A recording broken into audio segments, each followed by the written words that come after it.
جانے مسائل تو علماء سے پوچھیں، یہ حکم مبین ہم کو رب سے ملا ہے، چلو پوچھ کیسے جیے زندگی کو، چلو پوچھ لے کس میں رب کی رضا ہے، رب کی رضا ہے۔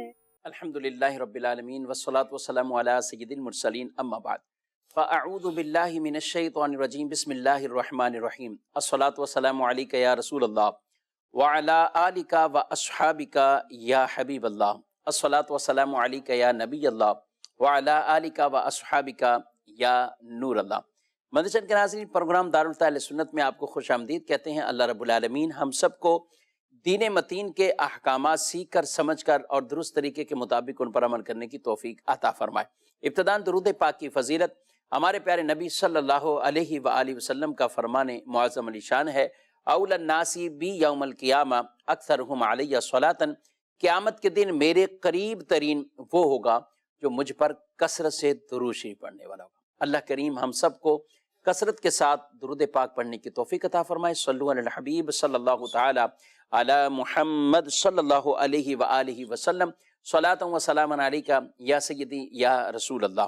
مدنی کے ناظرین، ہم نے قرض کے حوالے سے ایک پروگرام کیا، لیکن ساتھ ساتھ قرض کی کئی مختلف جہتیں ہیں، اور ان جہتوں میں ایک سامنے آئی مہر والی صورت بھی، کہ لوگوں نے قرض کے مسائل تو سیکھے سمجھے، لیکن ساتھ ساتھ یہ سوالات بھیجنا شروع کیے کہ یہ اس طرح کے جو معاملات ہوتے ہیں اور اس کی اویئرنیس لوگوں تک اس انداز میں ہے نہیں، یا عمل کرنے کے لیے اس طرح وہ تیار نہیں ہوتے، یا اس کو وہ قرض سمجھتے ہیں یا نہیں سمجھتے۔ کافی چیزیں آج کے اس پروگرام میں ہم شامل کریں گے۔ حضرت بی بی فاطمہ رضی اللہ عنہا، ان کا مہر کیا تھا یہ بھی شامل کریں گے۔ حق مہر اگر ادا نہ کیا ہو اور بیوی انتقال کر جائے یا شوہر کا انتقال ہو جائے تو اب اس کی کیا حیثیت رہے گی، اب اس حق مہر کی ادائیگی کون کرے گا، کس مال سے وہ ادا ہوگا، بہت سی چیزیں آپ کو اس پروگرام میں سیکھنے کو ملیں گی۔ اول تا آخر ہمارے ساتھ آپ شامل رہنے کی نیت کیجئے، انشاءاللہ علم دین سیکھنے کو ملے گا۔ ہمارے مہمان ہیں مفتی جمیل صاحب، حضرت آپ کو خوش آمدید کہتے ہیں۔ کیسے مزاج گرامی ہیں آپ کے؟ الحمدللہ علی کل حال۔ میں نے تمہیداً عرض کیا کہ پروگرام ہم نے قرض کا کیا ہے، سوالات مہر کے بھی وصول ہوئے کہ بھئی یہ مہر جو ذمے لازم ہوتا ہے تو یہ بھی اس قرض کے زمرے میں آتا ہے یا اس کو کیا شمار کیا جاتا ہے؟ تو اس حوالے سے ابتدائی میں چاہوں گا کہ آپ وہ گفتگو کہ اس مہر کی جو حیثیت ادا کرنے کے اعتبار سے وہ کیا ہے؟ بسم اللہ الرحمن الرحیم۔ مہر شرعی اعتبار سے نکاح کے اندر مقرر کرنا واجب ہے۔ ٹھیک ہے۔ تو اب جب یہ واجب ہے اور یہ نکاح کا عورت کے حوالے سے عورت کا ایک حق ہے کہ شریعت مطہرہ نے یہ عورت کے لیے شوہر کے اوپر واجب کیا ہے، تو اب مہر کی ادائیگی کرنا شوہر کے ذمہ لازم ہو جاتا ہے۔ اب اس کی ادائیگی خوش دلی کے ساتھ کرنی چاہیے۔ اللہ تبارک و تعالیٰ کا حکم بھی ہے وَآتُوا النِّسَاءَ صَدُقَاتِهِنَّ نِحْلَةً، تو اللہ تبارک و تعالیٰ فرماتا ہے عورتوں کو ان کا مہر خوش دلی سے ادا کرو۔ ماشاءاللہ۔ تو یہ آدمی کے ذمے جو شوہر ہے اس کے ذمے لازم ہو جاتا ہے، اور جب لازم ہو گیا تو یہ عورت کا ایک حق آ گیا۔ اب اس کو عرف عام میں سمجھ لیں گے سمجھانے کے لیے کہ یہ قرض کی صورت اختیار کر لی اور یہ مرد کے اوپر لازم ہے، یہ دینا ہی ہے۔ ٹھیک ہے۔ اب اگر کوئی آدمی اس مہر کی ادائیگی نہیں کرتا اور نہ کرنے کی صورت میں کچھ تو بدنیتی بھی بعض لوگوں کے اندر اس حوالے سے پائی جاتی ہے کہ مہر کون دیتا ہے۔ یہ بھی عام طور پہ ہمارے معاشرے میں یہ جملہ ہے کہ بھئی لکھوا دو، دیتا کون ہے۔ تو اس حوالے سے بھی لوگوں کا کچھ کانسیپٹ اس وقت سننے کو بالکل لکھ لو، آپ نے قاضی صاحب پوچھتے بھی ہیں لکھ لو جو بھی کہہ رہے ہیں لکھ لو۔ ہاں، دیتا کون ہے، بعد میں پیچھے سے کوئی آواز بھی دے رہا ہوتا ہے لکھوا لو یار۔ تو اب دیکھیں یہ ذہن میں رکھ لیں، نبی پاک صلی اللہ تعالی علیہ وآلہ وسلم نے مہر کے حوالے سے اگر کسی شوہر کی بدنیتی ہے کہ میں دوں گا نہیں، تو الفاظ حدیث نبی کریم صلی اللہ تعالی علیہ وآلہ وسلم نے ارشاد فرمایا کہ جو شخص نکاح کرے اور نیت یہ ہو کہ عورت کو مہر میں سے کچھ نہ دے گا تو فرمایا جس روز مرے گا زانی مرے گا۔ اللہ، تو یعنی اس قدر سخت وعید نبی کریم صلی اللہ علیہ وآلہ وسلم اس حوالے سے ارشاد فرما رہے ہیں کہ آدمی کا مرنا بھی گویا یہ اچھی حال میں نہیں ہے، تو یہ عورت کا حق ہے۔ قرآن فرماتا ہے وَآتُوا النِّسَاءَ صَدُقَاتِهِنَّ نِحْلًا، خوش دلی سے ادا کرو۔ بالکل۔ تو لہذا جب ایک حقدار مہر کا یعنی عورت حقدار بنتی ہے تو اس کو خوش دلی سے ادا کریں، یہ شریعت کی طرف سے لاگو کردہ ایک واجب عمل ہے۔ ٹھیک ہے۔ تو اس حوالے سے مہر کی ادائیگی میں سستی کاہلی کرنا نہیں چاہیے۔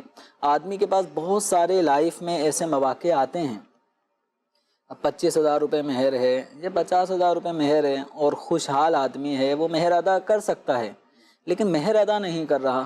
اب ٹھیک ہے آپ ادا نہیں کر رہے، مہر کے لیے کوئی ٹائم پیریڈ بھی طے نہیں ہوا تھا، اور عمومی اعتبار سے جو ہمارے یہاں پہ مہر مقرر کیے جاتے ہیں وہ پیشگی مہر، کچھ برادریوں میں تو جب لڑکی سے اجازت کے لیے جا رہے ہوتے ہیں تو اسی وقت مہر بھی وہ جتنا ان کا ہوتا ہے وہ دے دیتے ہیں، لیکن اکثر ہمارے معاشرے میں یہ ہے کہ مہر کی ادائیگی کا لوگوں کا ذہن یہ ہے کہ آسانی والا اند طلب کچھ لکھوا تو دیتے وہ ہیں، بات کی طرف چلے جاتا ہے معاملہ۔ تو اب اگرچہ آپ کو دینا تو ہے، بالکل جیتے جی ادا نہیں کریں گے تو بعد وفات آپ کے مال میں سے سب سے پہلے قرضے نکالے جائیں گے، وراثت کی تقسیم سے پہلے قرضے ادا کیے جائیں گے، ان قرضوں میں سے ایک قرض عورت کا مہر بھی ہے، اس اعتبار سے، اس اعتبار سے بھی۔ تو یوں آدمی کو چاہیے کہ خوش دلی کے ساتھ جو فرمانے خدا بندی ہے نا کہ عورتوں کو ان کا مہر خوش دلی سے ادا کر دو، تو اس حکم قرآنی پہ عمل کر لیں، وہ خوش دلی کے ساتھ ان کا جو مہر بنتا ہے وہ ادا کر دیں۔ اب یہ ضروری نہیں ہے کہ آپس کی انڈرسٹینڈنگ اگر ہے تو پورا مہر ایک ساتھ دینے کی بساط ہے، طاقت ہے تو یوں کر لیں، ورنہ اس کو 2-3 حصوں میں تقسیم کر کے عورت کا حق آدمی ادا کر دیں۔ اور ہوتا بھی یہ شفیق صاحب کہ جس آدمی کے اوپر ذمہ بنتا ہے یعنی اگر وہی سستی کرے گا تو اس کے بعد والوں سے امید نہیں کی جاتی۔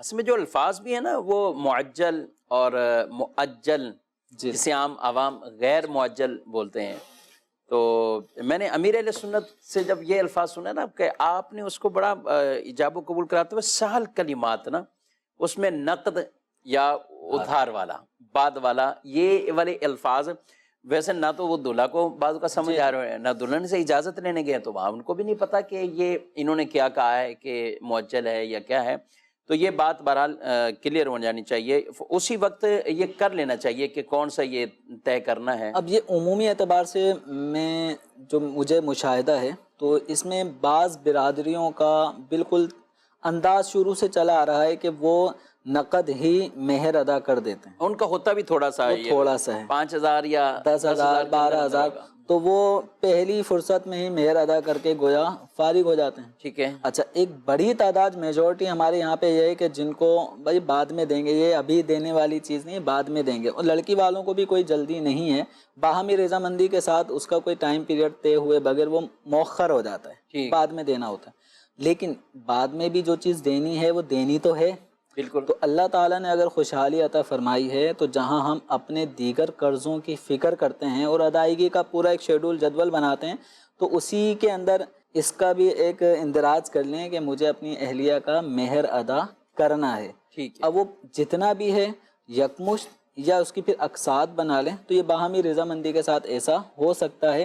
اچھا، یوں بھی کیا جا سکتا ہے کہ مہر روپے پیسوں میں طے ہوا ہے، تو مہر روپے پیسوں میں طے ہوا ہے، اب باہمی رضامندی کے ساتھ اپنی اہلیہ سے یہ کمٹمنٹ ہو سکتی ہے کہ چلیں بھئی 25,000 روپے بالفرض مہر تھا تو آپ 25,000 روپے کا مجھے کوئی گولڈ کا سیٹ بنا کر دے دیں۔ ٹھیک ہے۔ یعنی وہ 25,000 کے بدلے میں سونے کا زیور بھی اتنی مالیت کا لے لیتی ہیں، اور یہ گویا ہو گئی صلح۔ تو باہمی صلح کے ذریعے یوں بھی مہر ادا کیا جا سکتا ہے۔ اچھا، ڈائریکٹ گولڈ بھی حق میں رکھا جا سکتا ہے؟ بعض یہ بھی پوچھتے ہیں کہ بھئی یہ جو سیٹ ہے اس کو ہی ہم بطور حق مہر کے ہم اس کو رکھ رہے ہیں، یا حق مہر ہی اس کو لکھواتے ہیں کہ یہ جو سیٹ اتنی مالیت کا ہے یا اس کی وزن کی مقدار لکھ دی جاتی ہے، 1 تولہ ہے، یا گرام کی صورت میں لکھ دیا بھی یہ 12 گرام ہے، 10 گرام کا سیٹ ہے. تو پوچھنے کا مقصد کہ صرف پیسہ کیش کرنسی وہ اگر نہ دیں، اس کی جگہ یہ زیور دے دیا تو یہ حق مہر ٹھیک ہو جائے گا. زیورات کی صورت میں بھی حق مہر مقرر کیا جا سکتا ہے کہ ہماری طرف سے جو لڑکی کو 1 تولہ سونا دیا جا رہا ہے، زیور دیا جا رہا ہے، تو یہ ہماری طرف سے مہر ہوگا. تو 1 تولے سونے کا سیٹ بھی اگر مہر میں مقرر کیا جا رہا ہے تو اس میں بھی کوئی مذائقہ نہیں ہے. لیکن عام طور پہ میرا مشورہ یہ ہے کہ یہ چیزیں کبھی کبھار جو نا عین نکاح کے موقع پر آ جاتی ہیں. جی بالکل بالکل. اچھا، حالانکہ نکاح سے پہلے بھی ان کی کئی بار میٹنگ نکاح کے حوالے سے ہو رہی ہوتی ہیں، اور جو اہم چیز ہے اس کو چھوڑ دیا جاتا ہے. اچھا، ابھی اس کو صیغہ راز میں رکھا جاتا ہے کہ ہم مہر میں کیا مقرر کریں گے. ٹھیک ہے. اب عمومی طور پہ ہمارے یہاں پہ معاشرے میں یہ ہے کہ نکاح کے موقع پہ کچھ چیزیں لڑکے والوں کی طرف سے بطور زیور وہ لڑکی کو چڑھاوے کی صورت میں، گفٹ کی صورت میں دی جا رہی ہوتی ہیں. اس کا مطلب عمومی اعتبار سے مہر سے کوئی لنک تعلق نہیں جوڑا جاتا. تو اسی طرح لڑکی والے بھی کچھ تحفے تحائف لڑکے کی طرف دیتے ہیں، تو اس کو جو لڑکے کی طرف سے عمومی طور پہ زیورات چڑھائے جاتے ہیں، مہر کے طور پہ عام طور پہ نہیں دیا جاتا. اب اگر کوئی شخص، اگر ان کے ہاں خاندان میں ایسا رواج ہے کہ بھئی ہم تو اپنے جو بہویں آتی ہیں ان کو مہر زیور کی صورت میں دیتے ہیں، تو لڑکی والوں کے سامنے یہ بات پہلے طے کر لینا چاہیے. ورنہ عمومی طور پہ ایک دفعہ کا تو مجھے مشاہدہ خود کا بھی تجربہ یوں ہوا کہ نکاح پڑھانے کے لیے گئے تو مہر کیا ہے، تو لڑکے والوں نے کہا کہ جو ہم زیور چڑھائیں گے وہی مہر ہوگا. اب ادھر لڑکی والوں میں بدمزگی ہو گئی، یہ تو نہیں ہوتا، یہ تو ویسے ہی دینا ہے آپ کو یا ویسے ہی چڑھانا ہے. عمومی طور پہ جو رسم ہے وہ تو آپ دیتے ہیں. ہمارے خاندان میں ایسا نہیں ہوتا کہ زیور کو مہر بنایا جاتا ہے، ہمارے ہاں تو ویسے ہی گفٹ کی طور پہ دیا جاتا ہے. اب اس طرح اور وہ عین شادی کے موقع پر اور نکاح کے موقع پہ اب اس میں کیا ہوا، بدمزگی ہونے لگی. پھر افہام تفہیم سے ان کو سمجھایا کہ پھر بہرحال اس پہ وہ ایگری ہو گئے کہ ٹھیک ہے آپ جو مہر میں زیور دے رہے ہیں، یعنی جو زیور دے رہے ہیں اسی کو ہم مہر مقرر کر لیتے ہیں. لیکن ہوا کیا کہ کچھ دیر کی بھی بدمزگی ایسے خوشی کے موقع پر وہ کوئی دوسرا رنگ بھی دے سکتی تھی. تو ایسے موقع پہ پھر افہام تفہیم سے ان کو اس بات پہ قائل کیا ٹھیک ہے یہ مہر مقرر کر رہے ہیں. لڑکی والوں کو پھر ایگری ہونا پڑا، لیکن یہ کیا ہوا، اچھا انداز نہیں تھا. ٹھیک ہے، اگر لڑکے والوں کو مہر میں زیور دینا ہی ہے تو پہلے سے طے کر لیں کہ ہم اتنی مقدار دیں گے اور وہ ہماری طرف سے مہر ہوگا. اب لڑکی والے بھی اس کو ایکسیپٹ کریں گے تو اس میں پھر کوئی لکھت پڑھت کے دوران کوئی بدمزگی نہیں ہوتی. تو یوں سمجھیے کہ اپنی خوشیوں کو مطلب کوئی ایسا رنگ نہ دیں کہ وہ بیچاری خوشی جو ہے ہوتے ہوتے وہ ناخوشی میں تبدیل. یہ صحیح آپ کہہ رہے ہیں مہر لکھنے کے حوالے سے. اور بعض اوقات اس پہ تو کوئی کمپرومائز ہو جاتا ہے، لیکن اس کے ساتھ فارم میں کچھ اور بھی شرطیں جو ہیں وہ آگے آ جاتی ہیں. تو اتفاق ہے، ایک آپ نے اتفاق بیان کیا تو ایک میں بھی اتفاق، لیکن ابھی کا نہیں ہے، کافی عرصہ پہلے کا ہے. تو وہاں انہوں نے شرط لکھوائی کہ بھئی یہ ماہانہ بندھوا دیتے ہیں، یہ ماہانہ بندھوانا چاہیے لڑکی کے لیے، اور اس کو ماہانہ بندھوائیں کہ اتنی رقم ناچاکی کی صورت میں دلہن کو، بیوی کو اتنی رقم شوہر پے کرے گا جب وہ ناچاکی کے لڑکے میں کے آ جائے گی. اب یہ شادی کے موقع پہ اور پھر یہ ابھی سے لڑائی اور لڑائی کے دوران، لڑائی کے باعث جو نتیجتاً جدائی ہو رہی ہے، اس میں اتنی پیمنٹ شوہر کے ذمہ لازم کی جا رہی تھی. تو وہ کہہ رہے ہیں ٹھیک ہے جی یہ لکھ دیں. ساتھ وہ یہ بھی کہہ رہے ہیں، لڑکے والے کہہ رہے ہیں ایک شرط ہماری بھی لکھ دیں. بھائی وہ کیا کہہ رہے ہیں، اگر لڑائی بیوی کی وجہ سے ہوئی تو نہیں دیا جائے گا. تو میں نے کہا آپ کا یہ فیصلہ کرے گا کون کہ یہ لڑائی کس وجہ سے ہوئی ہے اور کون دینا ہے، کون جو ہے وہ کس کے ذمہ لازم ہوا. تو مدری چینل کے ناظرین، ان چیزوں کو ہمیں شریعت کے تناظر میں دیکھنا چاہیے. بعض چیزیں ہم خام خام ایسی ایڈ کر لیتے ہیں جس سے ہماری خوشیاں وہ ایک رنجشوں میں قدورتیں پیدا ہو جاتی ہیں. شروع سے ہی ایک وہ عظیم رشتہ اور نکاح کے ذریعے جو رشتہ وجود میں آ رہا ہے، جس سے دو فیملیوں نے چلنا ہے، دو خاندان نے آگے بڑھنا ہے، اس کے اندر شروع سے ہی کچھ ایسی دھراڑیں پیدا ہو جاتی ہیں. ایسا نہیں کرنا چاہیے. آپ کسی عالم دین سے اس کے لیے رہنمائی لے لیں. آپ پہلے سے پوچھ لیجئے, دارالفتہ اہل سنت میں تشریف لائیں, آپ نمبرز پر کال کر کے بھی اپنا کہ ہم یہ مطالبہ رکھنا چاہ رہے ہیں, یہ شرعی طور پر ہمارا مطالبہ درست ہے یا یہ درست نہیں ہے. جب شریعت کے دائرہ کار کے مطابق ہم اپنے مطالبات بھی رکھیں گے تو اس کے اندر شریعت نے لڑکی کے لیے بھی تحفظ رکھا ہے, لڑکے کے لیے بھی کئی چیزوں میں وہ تحفظ ہی رکھا ہے. لیکن جب ہم اپنی مرضی اور اپنی انا یا اپنی دیگر چیزیں اس میں ایڈ کر لیتے ہیں تو بعض اوقات بہت سی بدمزگیاں پیدا ہو جاتی ہیں اور وہ لڑائی کی طرف جاتی ہیں. آپ کی کالز بتایا جا رہا ہے, کالز بھی ہیں تو کالز ضرور شامل کریں گے, بلکہ بڑھتے ہیں آپ کی کالز کی طرف, دیکھتے ہیں ناظرین کیا پوچھنا چاہتے ہیں. مفتی صاحب کی بارگاہ میں عرض ہے کہ اگر وضو کرتے کرتے درمیان میں ہی وضو ٹوٹ جائے تو کیا دوبارہ وضو کرنا ہوگا؟ ٹھیک ہے, مزید. مفتی صاحب کی بارگاہ میں سوال عرض یہ ہے کہ فرض نماز اور سنت مؤکدہ اور غیر مؤکدہ کی جو سنت قبلیہ ہوتی ہیں, ان کی آخری 2 رکعتوں میں سورہ فاتحہ پڑھنے کا کیا حکم ہے؟ اس کا جواب ارشاد فرما دیں.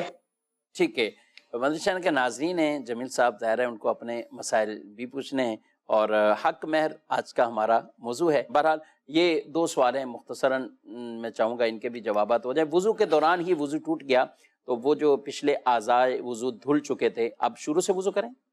بالکل, جو اعضاء وضو دھولے تھے اب وہ بیکار ہو گئے, اب دوبارہ سے ہی نئے سرے سے وضو کرنا ہوگا. یعنی ان کا دھلنا ختم ہو گیا, وہ ختم اور ہو گیا, ایک طرح کا وہ اس پر دوبارہ بے وضو ہو گیا, وہ بے وضو ہو گیا, تو اب دوبارہ سے نئے سرے سے وضو کرنا ہوگا. ٹھیک ہے. اور دوسرا یہ سوال جو ان طرح کی جو چیزیں ہوتی ہیں بعض اوقات, یہ اب بظاہر کہیں کہ بھی صاف ہو گیا چہرہ, یہ ہو گیا, ہاتھ دھل گئے, شریعت مطہرہ نے جو پاکی ناپاکی طہارت وضو اس طرح کے جو احکامات ہیں, یہ ان کو ہم کیا اپنے عقل کے ترازو میں تولیں گے یا شرعی حکم کے طور پر ہی بھی؟ ان شریعت مطہرہ کے جو احکامات ہیں ضروری نہیں ہے کہ ان کی تمام تر حکمتیں ہم پر واضح ہو جائیں. جی جی, تو اس لیے امر ربی کو تسلیم کریں, جو اللہ تعالیٰ کی طرف سے حکم ہے کہ جب اذا قمتم الی الصلاۃ فاغسلوا وجوہکم, یہ پوری آیت ہے, جب نماز کے لیے کھڑے ہو تو وضو کرو, وضو کا حکم دیا گیا. تو اب جو وضو اعضاء وضو دھوئے اور کوئی صورت وضو ٹوٹنے کی پائی گئی دوران وضو, تو اعضاء وضو وہ بیکار ہو گئے, تو محض نظافت مقصود نہیں ہے. ٹھیک ہے. تو یہ اس وضو کا ایک ظاہری فائدہ یہ ہوتا ہے کہ اگر میل کچیل گرد غبار لگتا ہے وہ بھی دور ہو جاتا ہے, لیکن اس کے اندر بالخصوص جو طہارت حکمیہ ہے اس کا حصول مقصود ہوتا ہے, تو اس لیے دوبارہ سے وضو کرنا ہوگا. ٹھیک ہے. دوسری کال جو تھی کہ اس میں سنتوں اور کے تیسری رکعت سنت وغیرہ, تو سنتوں کی تیسری اور چوتھی رکعت چاہے موقدہ یا غیر موقدہ, قبلیہ بعدیہ, سب کا حکم یہی ہے کہ سورہ فاتحہ کا پڑھنا بھی واجب ہے اور اس کے بعد سورت کا ملانا بھی واجب ہے. ٹھیک ہے. وہ خاص کوئی فرائض کے ساتھ ہے جن کی وجہ سے لوگوں کو عام طور پہ شبہ ہو جاتا ہے؟ جی, اچھا, وہ حکم کہ تیسری اور چوتھی رکعت میں قراءت واجب نہیں, یہ حکم فرض نمازوں سے متعلق ہے, جیسے عصر, ظہر, عشاء, مغرب, ان کی جو تیسری اور چوتھی رکعتیں ہوتی ہیں ان میں قراءت واجب نہیں ہے. تو سورہ فاتحہ پڑھیں تو اچھا ہے, اور اگر سورت کا ملا لینا, تنہا آدمی نماز پڑھا ہے تو یہ بھی اچھا ہے, اور اگر سورت نہیں ملائی 3 مرتبہ سبحان اللہ کہہ لیا تو اس طرح بھی فرض کی تیسری اور چوتھی رکعت میں یہ کفایت کرتا ہے. ٹھیک ہے. لیکن صرف سورت فاتحہ پر اکتفا کیا تو بھی ٹھیک ہے, اور اکیلے نماز پڑھنے والے کے لیے یہ مسئلہ بالکل جو وضاحت فرمائی گئی ہے کہ جب اکیلے نماز پڑھ رہے ہوں, یہ امام کے ساتھ ہے کہ وہ سورت اس کے لیے ملانا وہ مکروہ ہے, لیکن عام طور پہ جب اکیلا آدمی اپنی نماز پڑھ رہا ہے تو اس کے لیے مستحب یہی ہے کہ وہ فرائض کے اندر بھی سورہ فاتحہ کے ساتھ اور بھی کوئی سورت ملائے, یہ اس کے لیے مستحب عمل ہے. جی, مزید سوال. مفتی صاحب کی بارگاہ میں سوال عرض ہے کہ یہ جو معجل اور غیر معجل ہوتا ہے اس میں کیا فرق ہے, اس کی تعریف کیا ہے؟ کیا کوئی شخص اگر غیر معجل لکھوا دیتا ہے مہر تو وہ بھی نکاح درست ہوگا؟ اس کی ہمیں تعریف اور اس کی وضاحت فرما دیں, جزاک اللہ خیرہ. جی, معجل غیر معجل یہ تعریف ہی کیا ہے اس کی؟ معجل, اب یہ اللہ کرے کہ میرا تلفظ سننے والوں کو بھی واضح طور پہ پتہ چلے, فارم بھی دیکھیں گے نا, اس پہ بھی یہی کلمات لکھے ہوئے ہیں. تو معجل جو عین کے ساتھ لکھا ہوتا ہے معجل, آپ یوں سمجھیں وہ عجلت سے بنا ہے. ٹھیک ہے. عجلت کا مطلب کیا ہوتا ہے؟ جلدی. تو یہاں پر مہر معجل جو عین کے ساتھ لکھا ہوتا ہے اس کا مطلب ہوتا ہے رخصتی سے پہلے عورت کو حق مہر ادا کر دیا جائے.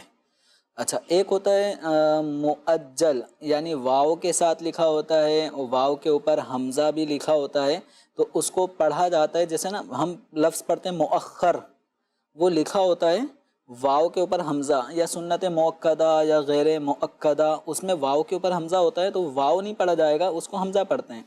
تو ایک ہوتا ہے مہر معجل یعنی واو کے اوپر حمزہ کے ساتھ لکھا میں نے ہوتا یہ ہے. دو لکھنے کی کوشش کی ہے، اور اگر اسکرین جو ہے اسے دکھا سکے. یہ جمیل صاحب آپ وضاحت فرمائیں. اچھا، جو اوپر والا ہے نا میم کے بعد عین ہے، جی یہ معجل، اس کا مطلب ہوتا ہے رخصت. اس کو دکھائیں اسکرین پہ، دکھاتے رہیں.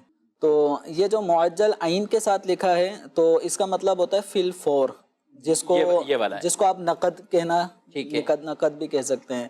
اچھا، دوسرا جو واو کے ساتھ لکھا ہے معجل، واو کے اوپر حمزہ ہوتا ہے اور اس کا مطلب ہوتا ہے ادھار، یعنی اس کو بعد میں دیا جائے گا. تو عام طور پہ ہمارے ہاں نکاح کے وقت معجل یعنی اس کی کوئی ٹائم پیریڈ مقرر لوگ نہیں کرتے. صحیح. تو اب اس کو یہ ان لمٹ ہی رکھتے ہیں، تو اس کو کب دینا ہے اس کا کوئی وقت مقرر نہیں کیا جاتا. تو اب ایسا مہر غیر معجل کہلاتا ہے اور مطلق ہو جاتا ہے. وہ مطلق ہو جاتا ہے. اب اس کی ادائیگی اب یہ صورت بنتی ہے کہ زندگی میں شوہر کو چاہیے کہ اپنی عورت کو دے دے، اور ورنہ اس کے بعد وفات یا عام طور پہ طلاق ہو جاتی ہے، اس کے بعد ہی پھر وہ مہر تک کا معاملہ جاتا ہے. یعنی اس کا وجوب پھر اس طرح آئے گا، پھر اس صورت میں ہوگا. یعنی عورت اب مطالبہ اب کرے گی کہ شوہر کی زندگی میں اس نے نہیں دیا تو اب وہ مہر کا مطالبہ کرے گی وراثت کی تقسیم سے پہلے. اور اسی طرح اگر طلاق کی صورت بن گئی تو اب عورت مہر کا مطالبہ اب کرے گی. تو یہ دو قسم کے مہر ہوتے ہیں.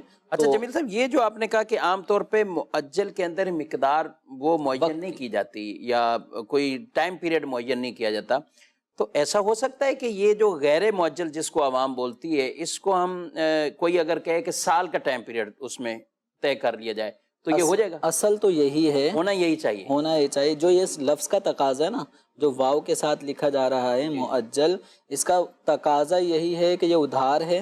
اب ادھار کے اندر مدت طے ہونی چاہیے کہ 1 سال میں ادا کر دیا جائے گا، 6 سال میں ادا کر دیا جائے گا. لیکن عام طور پہ دیکھا یہ جاتا ہے کہ لوگ کوئی ٹائم پیریڈ مقرر نہیں کرتے، اور معجل کا مطلب وہ سمجھتے ہیں کہ جس کا کوئی ٹائم پیریڈ نہیں ہے. صحیح. تو یوں ہی صدر الشریعہ نے بہار شریعت میں بھی فرمایا کہ آج کل لوگ معجل جو مہر واو کے ساتھ جو لکھا جاتا ہے اس کو سمجھتے ہیں کہ یہ بعد میں دیا جائے گا.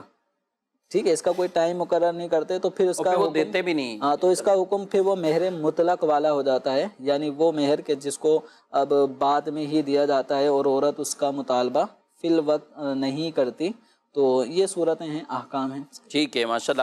ایک بہت اہم سوال ہے، مدرسہ کے ناظرین آپ بھی ذرا متوجہ رہیے گا ہماری طرف، اور یہ سوالات بہت سے لوگ پوچھتے ہیں اور اس کو آج ہم شامل کریں گے. بعض اوقات لوگ نسبت کے طور پر کچھ حق مہر وہ رکھنا چاہ رہے ہوتے ہیں، تو ان میں یہ ہوتا ہے کہ حضرت علی رضی اللہ عنہ کا حق مہر جو انہوں نے ادا کیا بی بی فاطمہ رضی اللہ عنہا، یہ سیدہ خاتون جنت کا حق مہر کیا تھا جو رسول پاک صلی اللہ علیہ وسلم نے مقرر فرمایا. اور ساتھ میں چاہوں گا، یہ اگلا سوال ہو جائے گا لیکن یہ بھی کرنا ہے مجھے کہ ازواج مطہرات کے حوالے سے بھی پہلے آپ بی بی فاطمہ رضی اللہ عنہا کے حق مہر کے حوالے سے.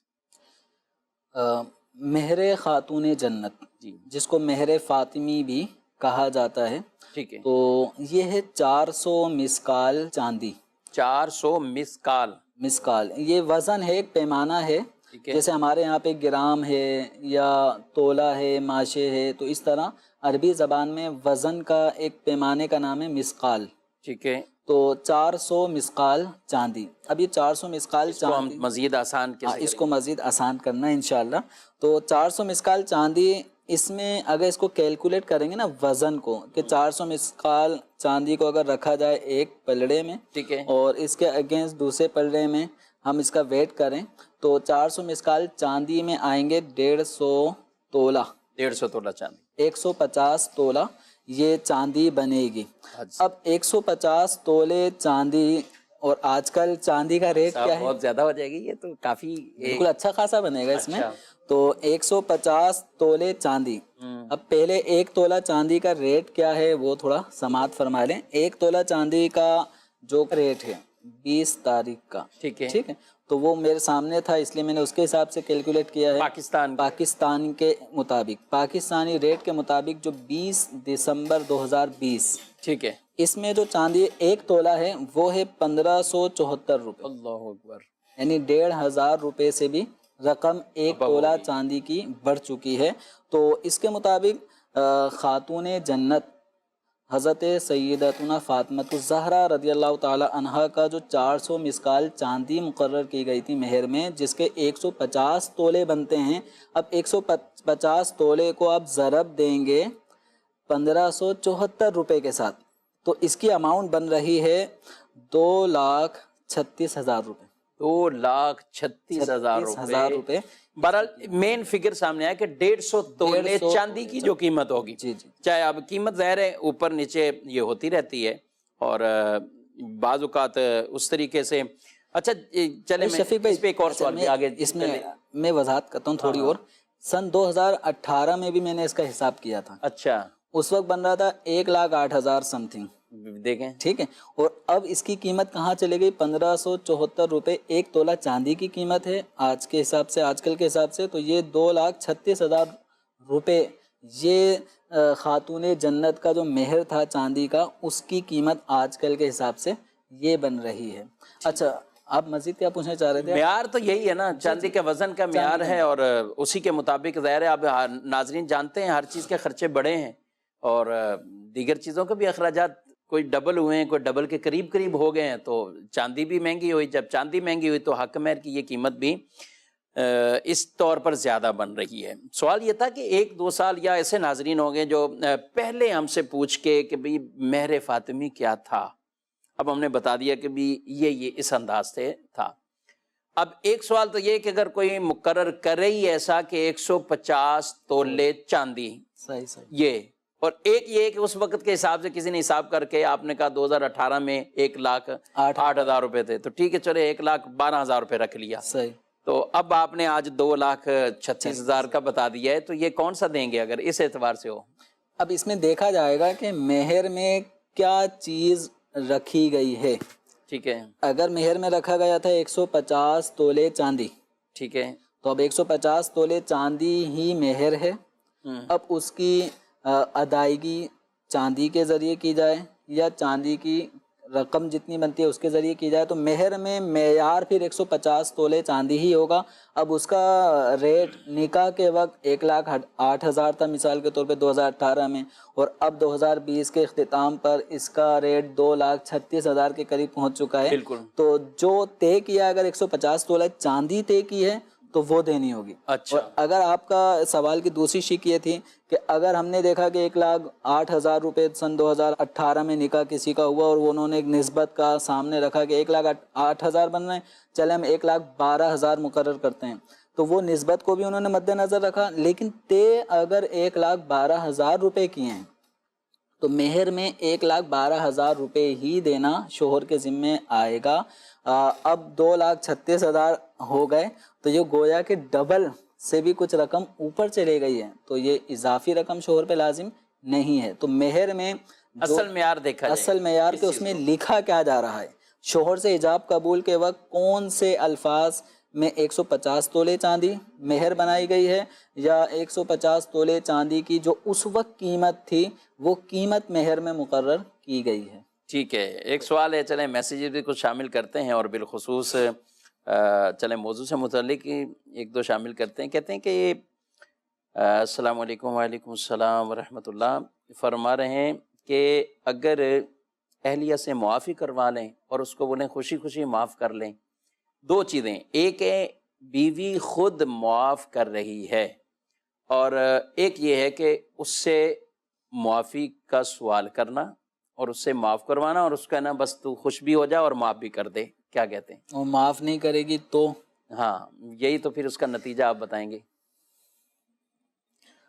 عورت کا جب حق مہر اس کا شرعی حق ہے تو شوہر کے لیے اس مہر کی معافی کی درخواست پیش کرنا کہ معاف کر دو، تو یہ شریعت مطہرہ نے پسند نہیں کیا۔ شوہر کا معاف کروانا مکروہ ترین عمل ہے، ناپسندیدہ عمل ہے، تو اس لیے شوہر کو معاف نہیں کروانا چاہیے۔ یہ جتنا مہر ہے عورت کو ہینڈ اوور کر دے، اس کے قبضے میں دے دے۔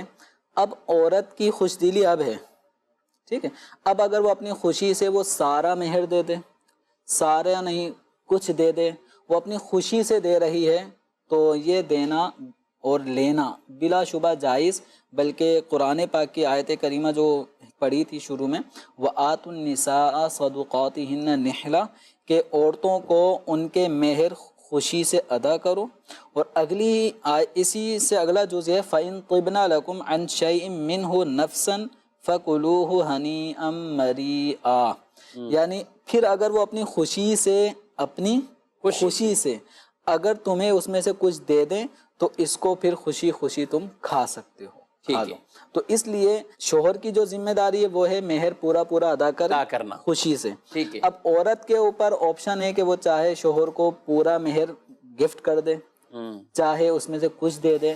اب اس کے اوپر یعنی سوار نہ ہو جائے یوں کہ تم معاف کرو یا اتنے مجھے واپس دو، تو زبردستی نہیں کی جائے، خوش دلی سے۔ قرآن کے لفظ ہیں فَإِن طِبْنَ لَكُمْ، اگر وہ خوشی سے تمہیں دیں، اپنی دلی خوشی سے واپسی کریں یا کچھ حصہ دے دیں، تو پھر اس کے لینے میں حرج نہیں ہے، لیکن معاف نہیں کروانا چاہیے۔ اچھا، کبھی ایسا ہوتا ہے کہ عورت کو مہر دیا، جی اب عورت اس پہ قبضہ کر لیا عورت نے، اب شوہر کی کسی ضرورت کے وجہ سے وہ اس کو بطور قرض دینا چاہتی ہے، یعنی مہر تو ادا ہو گیا، اچھا، اب وہ ایک نارمل قرض کی صورت میں عام طور پہ بعض لوگ ضرورت پڑنے پہ وہ مہر کی رقم لے لیتے ہیں، صحیح ہے، کہ کاروبار میں ضرورت پڑ گئی، کوئی ایمرجنسی ہو گئی، تو اب وہ مہر سے اب وہ قرض کی طرف معاملہ چلا گیا، جس طرح نارمل قرض ہوتے ہیں اب اس طرح ہوگا، یا تو عورت بطور خوشی سے گفٹ کر دے گی تو اب وہ قابل واپسی نہیں ہے، اگر بطور قرض رقم دی ہے تو وہ قرض کی صورت اختیار اور کرے وہ قابل واپسی۔ وہ قابل واپسی۔ ٹھیک ہے، یہ دوسرا حل بتا دیا ہے کہ اگر آپ کو ضرورت بھی ہے تو قرض لے لیں بھائی، آپ بیوی کو ادا کریں اور اس کے بعد آپ وہ رقم بطور قرض لے لی جائے۔ لیکن یہ بات خاندان والے ہوتے ہیں کہ نہیں ہمارے یہاں تو چلتا ہی معاف کرنا ہے، تو شوہر نہیں کہہ رہا ہوتا، خواتین اس کو ذہن بنا دیتی ہیں اس کا کہ تم معاف کر دینا، تم معاف کر دینا، تو بہرحال یہ پسندیدہ عمل نہیں ہے، ہمیں اس حوالے سے جو شرعی طریقہ ہے اسی کو فالو کرنا چاہیے۔ اور آپ نے دیکھا حضرت علی رضی اللہ عنہ نے 150 تولے چاندی وہ آپ نے یہ حق مہر کی ادائیگی کی تھی، بلکہ نکاح سے پہلے، واقعہ تو بہت بڑا ہے لیکن نہیں سناؤں گا انشاءاللہ، پھر کسی دن دارالفتہ کے علاوہ کوئی پروگرام ہوا تو اس میں یہ بھی تفصیل سے کہ وہ حق مہر کی ادائیگی ہوئی کیسے تھی، جو حق مہر تیار کیسے ہوا، حق مہر کے اسباب کیا بنے تھے۔ حضرت علی رضی اللہ عنہ جو اپنی زرہ بیچنے کے لیے گئے تو بہرحال 150 تولے چاندی، وہ 400 مسکال، وہ حق مہر یہاں پر ان کی ادائیگی کی گئی۔ اچھا حضرت، بات تو آگے کافی نکل جائے گی، ازواج مطہرات کا بھی میں کہتا ہوں کچھ کر لیں، تو ان کے حق مہر کتنے تھے، یہ بھی ایک اچھی معلومات ہیں۔ عمومی اعتبار سے نبی کریم صلی اللہ علیہ وسلم نے ازواج مطہرات کا جو مہر مقرر کیا تھا وہ 500 درہم، اور درہم چاندی کا سکہ ہوتا ہے، تو 500 درہم مقرر فرمائے تھے۔ اب 500 درہم جو چاندی کا سکہ ہے، اس کا جو وزن بنتا ہے وہ 131 تولے چاندی بنتا ہے، پورا ایک تولہ، 100 تولہ، 100 تولے، اس کے اوپر مزید پلس 31 تولے، ٹھیک ہے، تو 131 تولے یہ چاندی مہر تھی ازواج مطہرات کی۔ اب اس کی جو موجودہ قیمت بنتی ہے، چونکہ 1574 روپے ایک تولے چاندی کی قیمت ہے، تو اس اعتبار سے موجودہ قیمت آج کے حساب سے، آج کی تاریخ کے حساب سے ہے 2,06,587 روپے، تو یہ بھی 2,06,000 تک، یعنی 2 لاکھ سے ابو ہو رہا ہے، یہ بھی 2 لاکھ سے۔ اچھا حضرت، اتنے آپ نے بڑے بڑے مہر بتائیں، یہ ناظرین سن کر کچھ پریشان نہ ہو جائیں گے، ہمارے تو بالکل کچھ کے 12,000 ہیں، کچھ کے 5,000 ہیں، تو شریعت مطہرہ میں وہ کتنی مقدار ہے کہ اتنا تو رکھیں، اور کم از کم جو مقدار ہے کہ شریعت مطہرہ نے مہر کی کم از کم مقدار تو مقرر کی ہے کہ جس سے کم مہر مقرر نہیں کر سکتے، تو وہ ہے 2 تولے 7.5 ماشے چاندی۔ اب 2 تولے 7.5 ماشے چاندی کو اگر ہم گراموں میں کنورٹ کرتے ہیں تو اس کا جو وزن تقریباً 31 گرام بنتا ہے۔ 31 گرام تقریباً 31 گرام بنتا ہے۔ اب آج کا جو ریٹ ہے 31 گرام چاندی کا، تو جو تولہ ماشے کے حساب سے میں نے نوٹ کیا ہے، اس کا ریٹ ہے 4188 روپے۔ 4000 یعنی یہ کم از کم مہر ہے۔ 10 درہم چاندی، جس میں 2 تولے 7.5 ماشے چاندی وزن بنتا ہے، اور گراموں میں 31 گرام، بس یہ کم از کم ذہن میں رکھ لیں 31 گرام چاندی کی جو قیمت ہے یہ کم از کم مہر ہے، اس سے کم مقرر نہیں کر سکتے۔ اس سے اوپر چاہیں جتنا اللہ تعالیٰ نے آپ کو توفیق دی ہے مہر مقرر کر سکتے ہیں، جیسے کہ مہر فاطمی کا ذکر ہوا، ازواج مطہرات کے مہر کا ذکر ہوا، اللہ تعالیٰ نے آپ کو دیا ہے تو آپ اتنی رقم بھی بآسانی مقرر کر سکتے ہیں، لیکن کم از کم جو مہر ہے وہ ہے 31 گرام کے قریب جو چاندی بنتی ہے، اس کی نکاح کے وقت جو قیمت ہے، ٹھیک ہے، تو آج جو قیمت بن رہی ہے وہ 4100 روپے سے اوپر، یعنی سمجھے 4200 روپے اس کی قیمت تقریباً بن رہی ہے آج کے حساب سے۔ اب بعض لوگوں کی زبان پہ آپ سنتے ہیں 32.5 روپے۔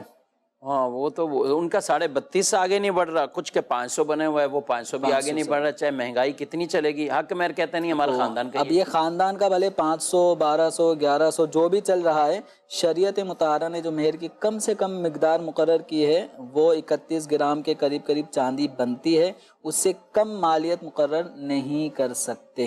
ٹھیک ہے، لیکن میں چونکہ نمائندگی کر رہا ہوں مدنی چینل کے ناظرین کی، اب یہ سوال تو ذہن میں آئے گا جنہوں نے کر لی 500 کر لی 1000 روپے کر لی اور بنتی قیمت اس وقت نکاح اتنی نہیں بن رہی تھی، تو کیا کریں گے؟ تو وقت نکاح جو 31 گرام چاندی کی قیمت بن رہی تھی، ٹھیک ہے، وہ دینا ضروری ہوگا۔ آج اگر کسی نے مثال کے طور پہ 3000 روپے مہر مقرر کر لیا، جبکہ آج 31 گرام تقریباً جو چاندی کا کم از کم معیار ہے مہر کا، تو وہ تو 4200 کے قریب پہنچا ہے۔ جی بالکل۔ اور کسی نے اگر ابھی 3000 روپے مہر کی مقرر کیا آج، تو اس کو یہ مقدار بڑھانی پڑے گی، اور 10 درہم یعنی کہ تقریباً 31 گرام چاندی کا جو وزن ہے، اس کے مطابق جو ریٹ آج کا بنتا ہے وہ اس پر لازم ہوگا، واجب ہوگا۔